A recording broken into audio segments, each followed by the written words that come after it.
Welcome, Rebecca. I'm thrilled that you agreed to be a part of this series. I'm interviewing doctors who specialize in women's issues, and it's such a thrill to be able to share information from brilliant, accomplished women doctors who can talk a little bit more, have more time to talk out things that we're either too nervous to ask when we're in the office or not really sure what it is to ask. So I've just had a great interview with tons of wonderful information, and I look forward to our exchange. But before we do that, I would love for you to introduce yourself, give us a little background on your history, what it is you do, your motivation, just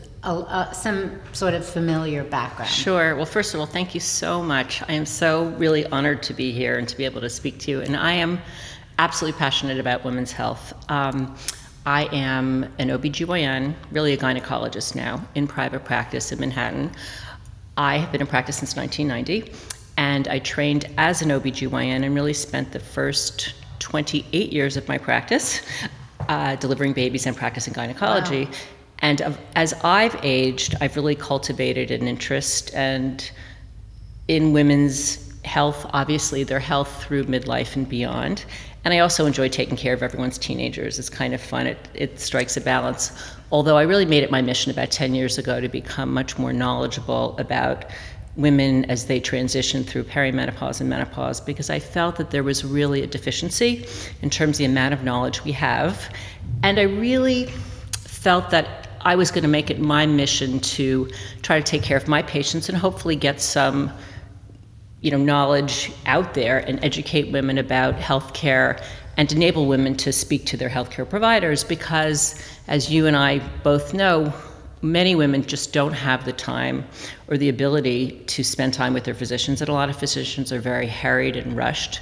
And I think conversations need to be started by patients, because if patients and women don't advocate for themselves, they may have a quick appointment with their healthcare provider and never really have the opportunity to have their questions answered. I think that there's a couple of sides to that.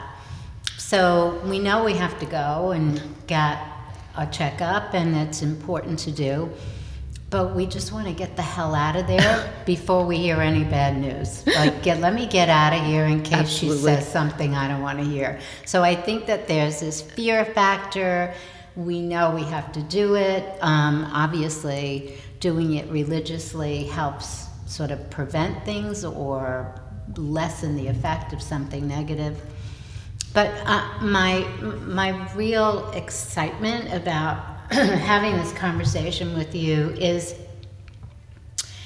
the hormonal roller coaster that each woman goes through in a lifetime is understated, misunderstood, and actually kept secret for most of her life, because some of it just doesn't seem appropriate, or women may be judged as a little crazy because they're acting different. And so we're very conflicted. But if we start with puberty and what's happening to a woman at that time, I'd love to go through that and your thoughts about a young girl just having that experience or about to have the experience. What do you recommend you tell her, and should she see you right away? Right. Well, these are great thoughts, and I will tell you that I always say this to my patients: hormones affect every organ system of the body, and so much of the psychology and organ systems and bodily changes and dealing bodily changes that women deal with as they transition through puberty, they also deal with as they transition through menopause. Right. And I've also told pregnant women over the years that yes, they think about their bellies, but truly every organ system is impacted by hormones. So starting with young women, really, and a lot of my patients ask, gosh, my daughter got her period, should I have her see you? And my initial knee-jerk reaction is absolutely not, because the last thing I want to do is traumatize a young woman. Now, clearly, if a teenager has an issue that falls in my, domain, of course I will see them. But with young women as they, enter puberty, and the age can be very variable. There are many components. What is it? Honestly, anywhere from 9 to 13, 14. Some women don't get their first period until they're 16. Really? If women are very athletic, have a low BMI, they may menstruate a little bit later. Some women who are working out too much, or ballet dancers, people who are into gymnastics, women with eating disorders tend to be a little bit later. So, but on average, let's say they're 12. Prior to, when one looks at the transition through puberty, the last thing that typically happens is getting one's period. Young women start with some, pubic hair, usually first, and then a little hair under their arms, which we refer to as axillary hair, and then breast bud development, and then breast development. And ultimately, they will get their period. Once a young woman gets her period, that's when her growth, starts to sort of taper off. So if I had to generalize, many women who are sort of on the trajectory to be taller tend to menstruate a little bit later, but you can't really generalize. So, again, the hormones that occur during adolescence will really affect every organ system. The brain, the ovaries, as they start to make estrogen, also make some testosterone, and testosterone's responsible for libido. So, young women may start to show an interest in, sex, sexual activity, and be aware of that. Also, they tend to sweat a little bit more. They may notice, changes in terms of, odors and perspiration and things like that. And, skin also changes with age, as well as, pretty much every organ system does. They may notice a change in body hair, and women continue to develop. And as they menstruate, they undergo cyclical changes with their cycles. Again, everyone's different. Some women don't have regular menstrual cycles, but let's say the average woman might, except for clearly when she's pregnant or nursing, for example.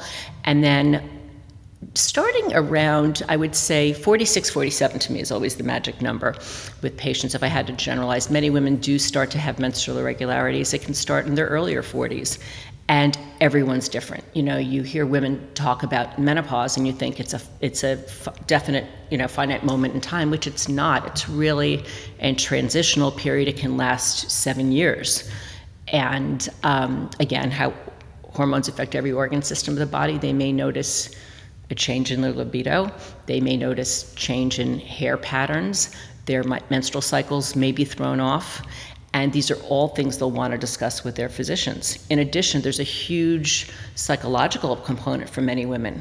And as I mentioned, and I keep going back to the point that hormones affect every organ system, it's important to realize that there are emotional components. Many women face, you talk about the emotional and hormonal roller coaster. This occurs premenstrually as PMS. It can occur with women who are postpartum, and then absolutely during perimenopause. And I've seen so many women in my practice who don't have a prior history of PMS or don't have a prior history of postpartum depression, but all of a sudden they do present in perimenopause thinking something's terribly wrong. Yeah, there's a new anxiety, new depression, right. And sometimes it's really written off by their internists. They have palpitations, it's written off. And you can really, so many of these things can be explained by hormonal changes. And it's amazing how when I can take care of a patient and manage things hormonally, how much better they can feel. Yeah, I think the conversation about hormones is very important, because it's almost, I've many times broken it down by decade, even half decade, because at each point, there are different things happening in our lives as women, and there are different expectations we have for our lives, and the hormones are going through their cycle, and we are affected emotionally and spiritually, intellectually, in every way. It's not just the physical, it's Absolutely. every part of us. And I often think about so at puberty, there's this revelation, something dramatic has happened, and this little girl is not going to be the same. She is no longer that person that she was prior to. Leading up, yes, her body's changing, she's seeing little physical changes, but the hormones now are playing a big part of how she sees herself, her self-esteem, how boys are reacting or responding to her, the power of her body, the power of her feminism. All of that starts to take priority sometimes over the intellect and over the ability to be smart, to be focused, to accomplish. And it's very difficult, and very often girls will allow themselves to be objectified, thinking the confusion about the power of their bodies, and then the ability to allow themselves to be objectified by boys, and thinking they're going to love them. Right. And our desire to be loved is extraordinary. It's very different from boys. To be loved, to have a big diamond ring, that I am loved more than you are. Or my wedding, look at how I am loved. This guy loves me. And all of that impacts how we behave as women. And that's the beginning of the self-esteem issues and objectification. And that is such a critical time. And by not understanding the power of hormones in our behavior, we're not able to get back to square one when we have that first horrific experience with a boy. Or the embarrassment, right, or whatever right. it is that's happened. And so I think really identifying each of these stages. So just to sort of dig a little deeper, so now we're out of puberty and sort of adjusting and being attracted to boys. I remember kissing a boy at 11 and not knowing why I was excited. But I was terribly excited, and it threw me off a bit. I mean, I was very studious, and I'm sure you were the same too. Big time. And so there's that throw off. And then you are going into your 20s and still developing, still understanding that this body that you've developed and the way you express yourself through clothing and makeup is another part of this. It's almost like the hormones are directing you. What is happening in that sort of development time, in when the girl now may be coming to your office and she's becoming sexually active? What's happening at this point? Well, it's really interesting, and I much to your point of what you mentioned, and you talk about objectification. I think when I grew up, you could either be, a student, a nerd, or you could really care about your appearance. The two were totally separated. And I remember my mother really giving me a very hard time.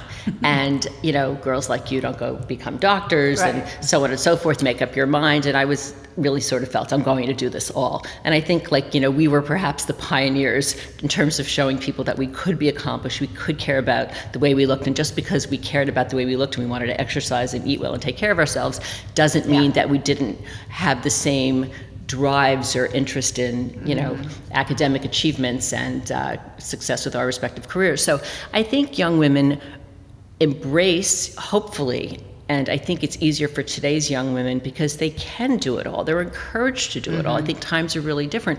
So that they are faced with the fact that they are sexual beings. And for some young women, I think they have trouble sort of juggling, gosh, can I do this? Can I still be studious? And I think that for them, there are enough role models where they can actually strike a balance. I think for some adolescents, perhaps they have a more difficult time than others. In terms of, I guess it would manifest itself with perhaps insecurity, potentially promiscuity. But I really try to talk to my young patients. I love taking care of adolescents and discussing things like this. What would you say? To respect your body, really respect your body, and, to take care of yourself, and that people should respect you. And I also think young women are empowered enough today, and I also think young men, and I'm the mother of 2 young men, I think they're scared to death. I think that, they know that they need to be respectful of women. So I think it's a little bit easier for women to balance both things, femininity, their changing bodies, their interest in, sex, they're embracing their sexuality, as well as achieving things. Mm-hmm. Plus, I think girls are more aggressive now. Oh, definitely. And so maybe, we may be tipping over the scale a little bit in aggressiveness, but it'll balance out. The pendulum will swing back, and I've thought about it. But I do think once you become sexually active, there's a different responsibility. So obviously you need to go to the gynecologist. You need to do regular visits. Now you have entered that zone. You decided to be an adult with your body. Right. And so then there's the conversation about birth control. Clearly, it's the family's responsibility to make sure that the responsibility of having a child is an extraordinary one. Absolutely. And what does that mean as far as the responsibility in your body? So when it comes to birth control or prevention, what type of conversation have you had with young girls? So it's really interesting. It's amazing how many, some of my young patients come in because they want to be sexually active and they're really open with their moms. And it's really nice. Now, granted, I practice on the Upper East Side of Manhattan. These are well-educated kids. They have great, relationships with their moms or dads who oftentimes bring them in. Sometimes, the moms bring them in because they know the young woman's going to be sexually active. And these kids are smart. They're really taught from a very early age, as are the boys for that matter. I remember talking about condoms when my children were in elementary school. I was a bit of a renegade in that respect. But all kidding aside, so they're well aware of contraception. And it's interesting, in my practice, I've seen so many fewer unintended pregnancies. And I think a lot of that has to do with the fact that women are so concerned about STD prevention and STI prevention that they are making their partners use condoms. And obviously, they worry about undesired pregnancies. So in addition to condoms, many young women who are having sex on a regular basis will want something else. And birth control pills are very common, and the other thing that's really regained popularity, and I spend a tremendous amount of time speaking to the moms and trying to reassure the moms, are IUDs. IUDs are not the IUDs of the 70s and the 60s. The good old copper coil. No, they're totally reconfigured. American Academy of Pediatrics, American College of OBGYNs really endorses the use of IUDs. Really? As they're considered LARCs, long-acting reversible forms of contraception. That's great. Some of these IUDs are good for 3 to 5 to even 10 years, depending on which one a young girl opts to have. And they're great options for women. And I really try to instill in my patients, if they opt to use birth control pills or IUDs, they must prevent, STIs. They have to take a sexual history for their partners. It's not an easy conversation. Sex is messy. Talking about sex is awkward for all parties involved. So on the birth control pills, we're talking about hormones. Yes. We're talking about the complexity of the hormones that we're living with and the effect of hormones on our bodies. So now, if you're a young girl and you're taking birth control, just to be clear so everybody understands what that means. So an IUD, you put it in. I remember having the copper coil. That's how old I am. I think it was the first one out of the box. And But the idea of that was that I wasn't putting anything into my body, Right. and that there was a chance here of having something that I didn't have to deal with Right. on a regular basis. So what is happening chemically to a female who takes birth control pills? So first of all, just to get back to the IUD and the copper coil, other than perhaps making one's periods a little bit heavier, with the copper IUD, we now use something called, it's more of a copper T, but It's still Paragard. copper, It's not. though. It is copper-based IUD system. Paragard is one of the brands. It is non-hormonal for younger women or women of all ages. Sometimes their periods are a little bit heavier, but it is non-hormonal. It's good for up to 10 years. And usually the side effects, if there were any, perhaps heavier periods, maybe crampier. For women who are really dealing with heavy bleeding and they're really crampy, the hormonal containing IUDs contain hormones that essentially can affect the uterine lining. So the result is that the uterine lining is not really built up. So when it comes time for a period, some of these women don't get a period at all, which they love, or they just have a very light period. So it's amazing, and it's it's reversible, and they don't have to remember to take a pill. But to answer your question, for those young women who are on birth control pills, first of all, it's not a one-size-fits-all sort of decision to make. A woman has to talk to her physician. There's certain pills that perhaps may be better if a woman is prone to acne. If a woman tends to have recurrent ovarian cysts, there may be different pills. For the most part, these are low-dose pills compared to the pills of the 60s and 70s, and we have some very, very low-dose pills out now. So it's trial and error. Some women notice nothing when they're on the pill. Other women notice more hormonal neutrality, if you will. Ovulation's inhibited, so the highs and lows that many women experience during the course of a ovulatory menstrual cycle, they no longer experience. And there are other women who really feel anxious and depressed on the pill. So when I'm starting somebody on the pill for the first time, I really go through all of this with them. I like them to touch base with me. I tell them it's not one size fits all, and there is definitely some trial and error involved. Really? But there are many women who are on the pill for years and years. Perhaps they'll take a break for pregnancies. Many women, as they age, are on birth control pills independent of wanting contraception. They like regulating their cycles. Some women like having what we call an extended cycle where they don't bleed at all. And it's great for women with heavy periods or crampy periods. So I asked my staff, which is mostly women, to send me their questions that they would have liked to have asked. And since we're on this topic, I've been on birth control for 30 years. Is this really bad for my body? I'm 47 years old. So absolutely not. Absolutely not. And I think that there's so many myths out there, and it upsets me to no end because, especially when I meet new patients, I feel that I can spend half of an office session debunking some of the myths. We now know, barring any underlying medical problems, women can safely stay on birth control pills until the age of menopause. Average age of menopause in this country is about 51 and a half. The interesting thing for someone in their 40s who has been told or thinks they need to go off the pill, it's the perfect time to stay on the pill because this is a time when women are typically perimenopausal.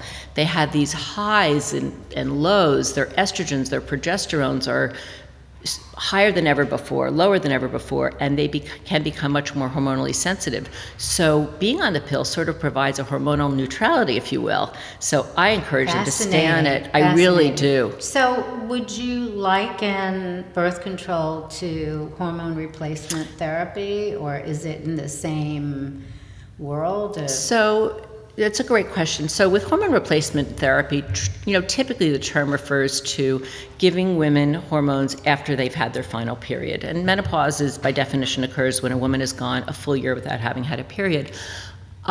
During perimenopause, cycles can become very irregular. And during those time periods, there can be hormonal lows where a woman really has trouble sleeping, night sweats, hot flashes, the things we typically attribute to menopause. So in essence, while it's not typically hormone replacement, it's giving you, as I said before, giving a woman hormonal neutrality so she doesn't have to experience the highs and lows. Hormone replacements, typically, with hormone replacement, we use lower doses, which may not be sufficient enough to suppress ovulation, so someone might bleed around that. So it's lower than... Hormone replacement is lower than oral contraception. Another question that I was asked to... I love these questions. They're great questions. I love them. So if you're in your late 30s, early 40s, and you're starting to feel like you're overheated, or can perimenopause start that early? Has it been? Sure, yes. sure. And the interesting thing is, it doesn't mean a woman's less fertile. So they have Right. to.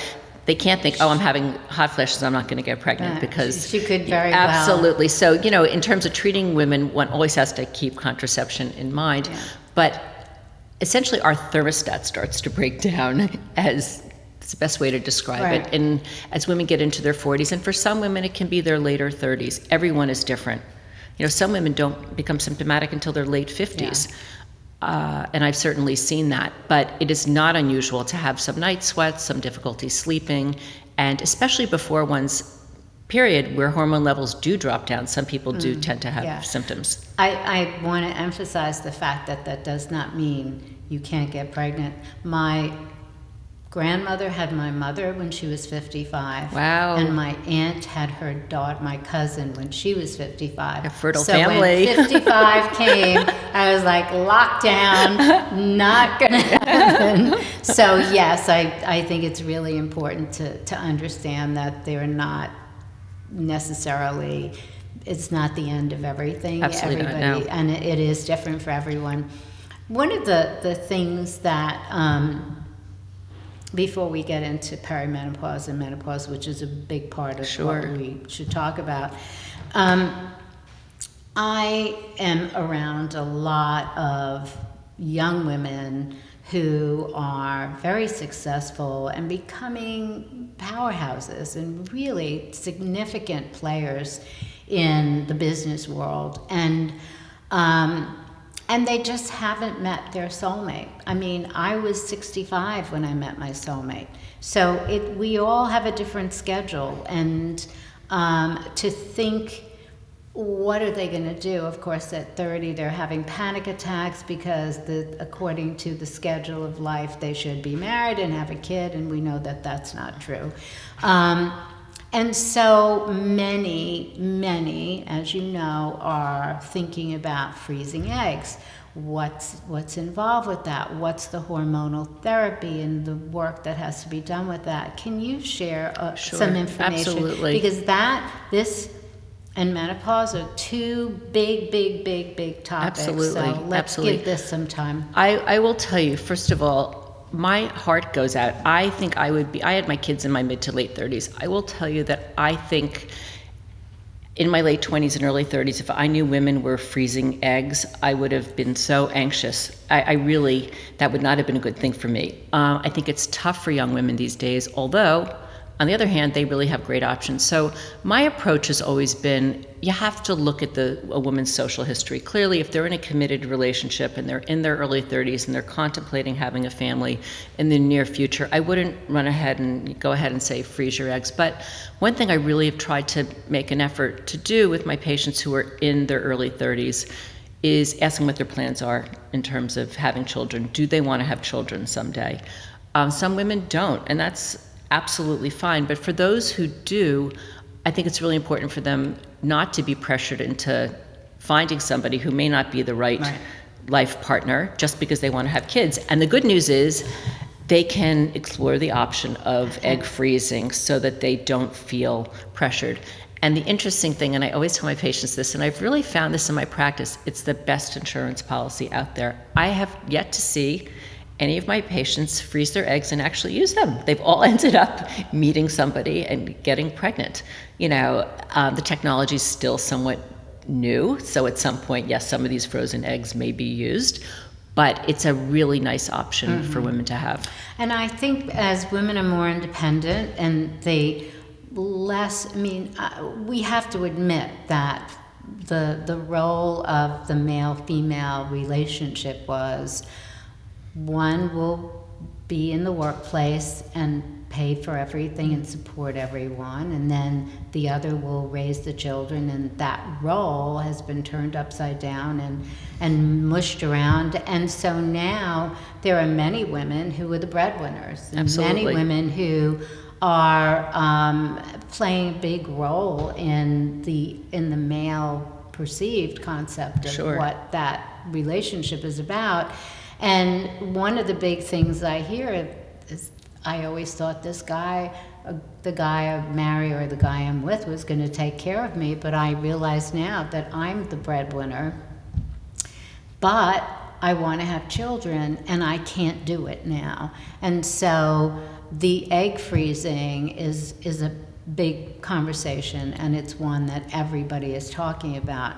One of the questions is, at what age is, the ultimate best age to freeze eggs, and is there an end date to that? So that's a great question. The truth is, it really has to be individualized.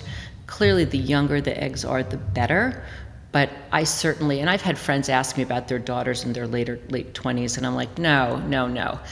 I think realistically, early 30s. The interesting thing is there are some screening blood tests that can be done. They're not perfect. The reproductive endocrinologists who do, infertility exclusively can speak to that. But there are tests that can give us a sense as to ovarian reserve. And if a woman has a question, is this something they should consider, then it's worthwhile doing these screening tests, which may also be, combined with an ultrasound, I think optimally done by someone who does infertility medicine to determine, is now the right time? Is this something that a woman may have some time to think about? Mm-hmm. And then the other thing is there's a difference between freezing an egg versus freezing an embryo. For that woman who may be in a committed relationship, but doesn't want a child now, many women go ahead and do IVF where they have embryos, fertilized eggs, which then can be frozen and then reimplanted at a later date. And today it is not unusual for women to actually, the part of the IVF process includes actually freezing those embryos, testing those embryos for genetics or, Right. other things, and then reimplanting them once they've been they're pre-screened, ready. Yeah. so to speak. Yeah. So again, everyone is different. There's no perfect time, but clearly the younger one is, the better. Women have to understand that there's a big road ahead. Absolutely. If they want it. If they want Yes. a long, healthy life in their minds, you can sort of get in that direction if you are aspiring for that, and having goals. And having that kind of a goal is very productive for women. So it's so great that you are such a great proponent for empowering women and giving them an opportunity to realize their potential, and that you've now moved to this specialty is so wonderful. Thank and I you. hope we can maybe do a panel in the future and talk more about this with an audience. Which That would I be think great. There's so great. much to discuss. I would love to. Yeah, thank you, Rebecca. Ah, God, thank this you. was so great. I appreciate it. was really an honor. Thank you. Thank you.